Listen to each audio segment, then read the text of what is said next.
parte a vida dizendo também, né: Olha, acabou, velho, agora você não é mais criança", né. Mas ele ainda não é adulto, né.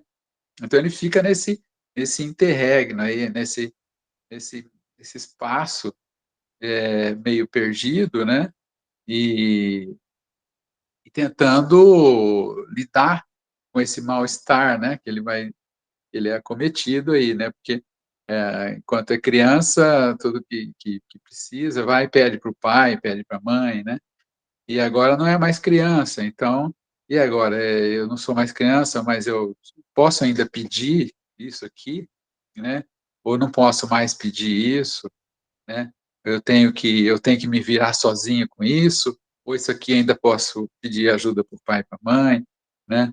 E aí diante dos colegas, né, e é o momento em que ele vai se agrupar também, né, com outros colegas, então tem toda uma questão de competição que começa a aparecer de uma maneira diferente, né, não que na criança não tenha competição, né, mas, né, ali já vai aparecer de uma maneira diferente.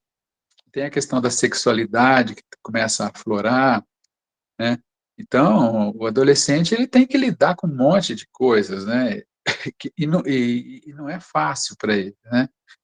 E por isso que tem esse nome, né, adolescência, né, que vem de adoecer, né, adolescência, né, como se fosse um adoecimento, né, um adolecimento, né. Então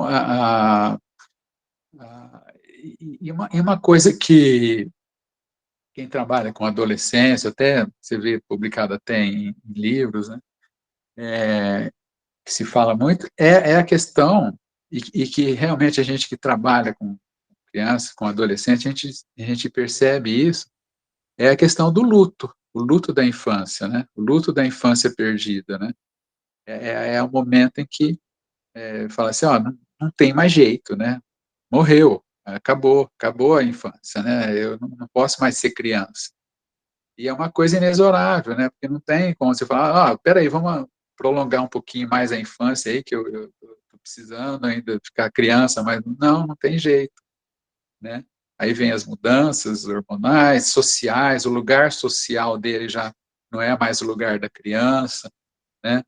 Então, ao mesmo tempo que os adultos tentam situar ele, também geram conflitos, né, porque uma hora ele pode fazer certas coisas, porque ele já é adulto, né, e aí de repente o mesmo adulto que falou que pode, aí chega e fala: "Não, mas essa outra coisa aqui você não pode fazer, porque você não é adulto, você é criança". Aí daqui a pouco: "Não, faz isso, você já está grande", É até né. difícil para eles também, né. Oi? Isso também é até uma dificuldade para eles, né, essa transição, Sim, sim. porque eu E tô que passando você por isso agora, né, eu tô nessa transição do meu filho. Igual o Thiago falou, apesar deles terem muita informação, eles questionam mais, coisa que nós não podíamos fazer, nós não tínhamos direito de questionar, né, então aham, temos essa liberdade de questão. E hoje eles têm todos os tipos de informação, até mesmo antes de nós, né, coisa que a gente, vê depois, sabe depois, eles já estão sabendo, eles já estão discutindo, né. E essa variante de, educo de um jeito, e tem outros pais que educam de outra forma. Então é um conflito para eles isso também, né. sim, sim. E é interessante isso, né, porque isso que você falou agora por último, o pai educa de um jeito, quer dizer, uma família educa de um jeito, né, tem os valores familiares, a cultura daquela família, né, aí você vai para uma outra família, é outra cultura, é outra origem, é outros costumes, né, e eles transitam, né, por essas coisas, porque muitas vezes o amiguinho ele vai para a casa do amigo, né, e aí lá ele vê o sistema como é, né, e aí ele vai para a casa do outro, o outro vem para a casa dele, né. Essa transição, esse transitar, né, por diferentes culturas, tem a cultura da escola também, chega lá na escola, os comandos são outros, né, quem manda é outras pessoas, né. Esse transitar, né, por diferentes, vamos chamar instituições, né, instituição da família, instituição da escola, né, e por diferentes famílias, esse transitar ele é saudável, sabe, porque ele vai ajudando ele a construir uma função, a construir uma crítica, né. E funciona um pouco como um espelho também, né, um espelho em que você se espelha na sua família, né, e você tá imerso nessa cultura. De repente você vai para uma casa de um outro, você vê uma outra cultura, então isso permite que você construa, um pensamento crítico, né, algo que você achava que era muito certo aqui, aí você vê na casa do amigo: "Não, mas lá é melhor, lá é mais legal", né, e mas, isso traz crescimento, mas, isso não impede que haja o conflito entre o pai, a mãe e ele, né. Esse conflito, ele é o principal, né, é ali que se dá o conflito de gerações, é com ele e o pai e a mãe, né. E o pai vai ter que lidar com isso, né. E eu diria que a palavra, central nisso chama-se compreensão, né. É preciso construir compreensão.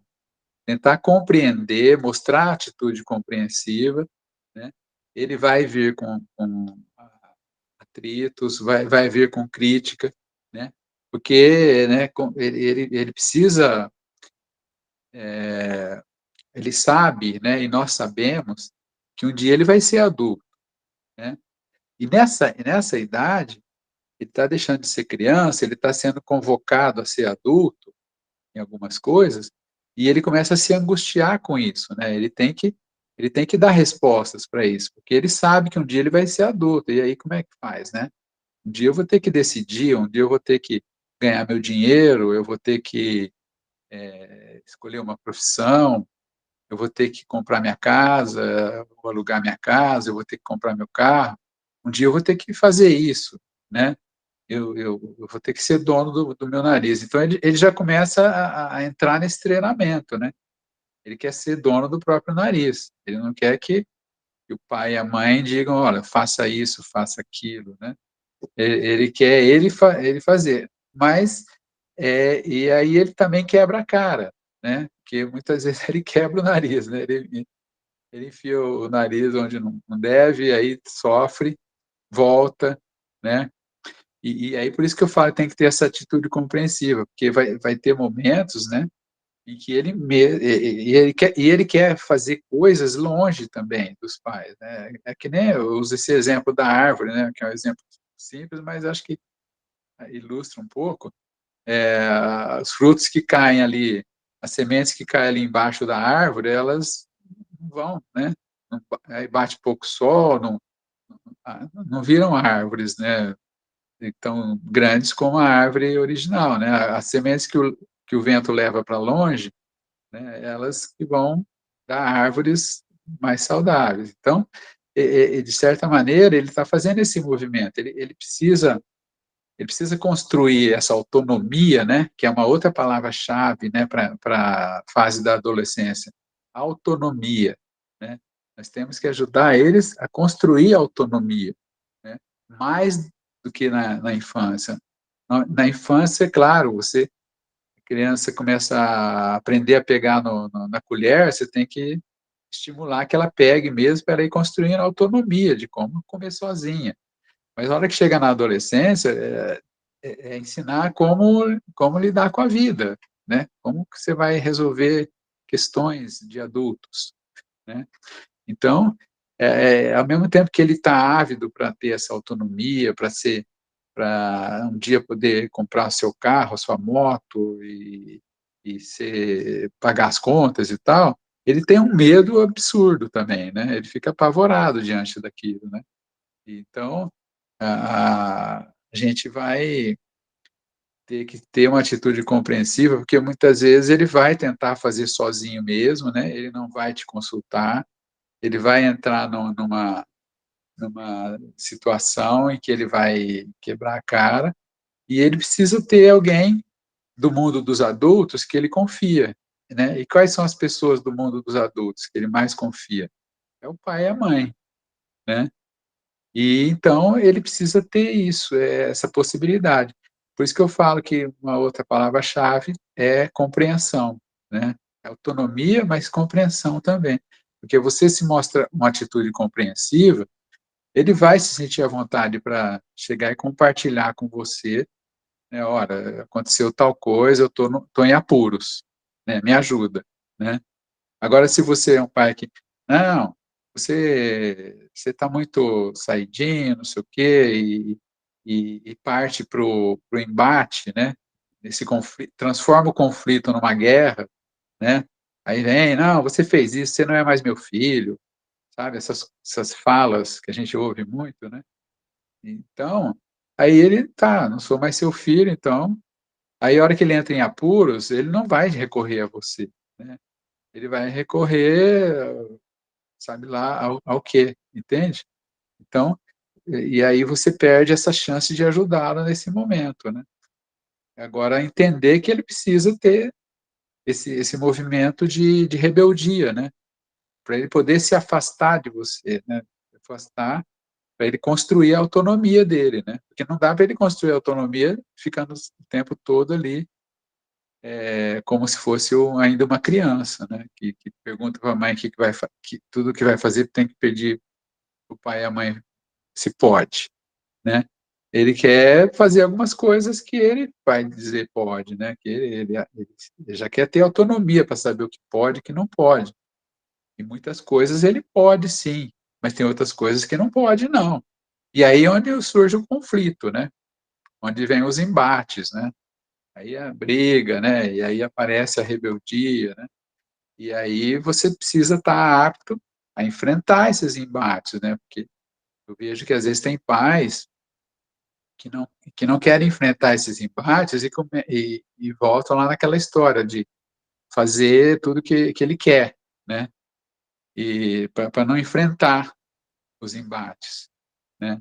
E aí isso também vai dificultar para ele, né? Porque ele vai entrar em situações muitas vezes perigosas, né? E que não vai saber lidar, né?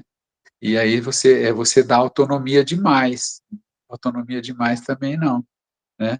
É importante você ir escutando, procurar ser compreensivo e estar atento ao que está acontecendo, né? Doutor, Oi? é, eu tô com um problema com o Miguel, que está com 8 anos, né? E ele está com muita dificuldade de se entrosar na escola, né? Sim, Ele não consegue fazer muitos amigos na escola, não consegue se enturmar.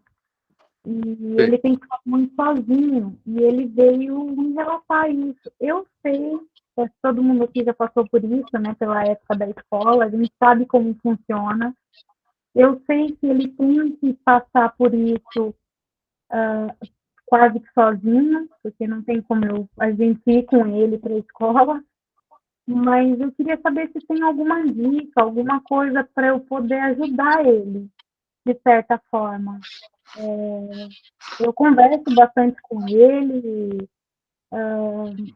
é, falo que não é culpa dele, que tendo dar uma aumentada na autoestima, porque abaixou muito a autoestima dele por conta disso. Então ele fala que ninguém quer brincar com ele, que ninguém conversa com ele. E, assim, isso corta o coração, isso arrasa comigo, sabe? Dói é o que você falou, dói mais na gente do que às vezes nele mesmo. Apesar de ser uma coisa que é individual, que ele que tem que resolver, eu queria saber se tem alguma coisa que eu possa dar de suporte além do que eu já estou fazendo. sim. Eu acho que primeiro tem essa questão, né, de que é, é um, é um, é um outro lugar, né? É um outro mundo, né? É uma outra cultura, né? A cultura da escola é diferente da cultura da família ali, né? Da sua família, né? Sua família tem os seus costumes, seus valores, a, a cultura, e lá na escola é outro esquema, né? Lá quem manda é o professor, é o diretor, né? Lá ele tem que lidar com compartilhar o espaço com outras crianças. lá tem mais competição, né? Tem mais disputa.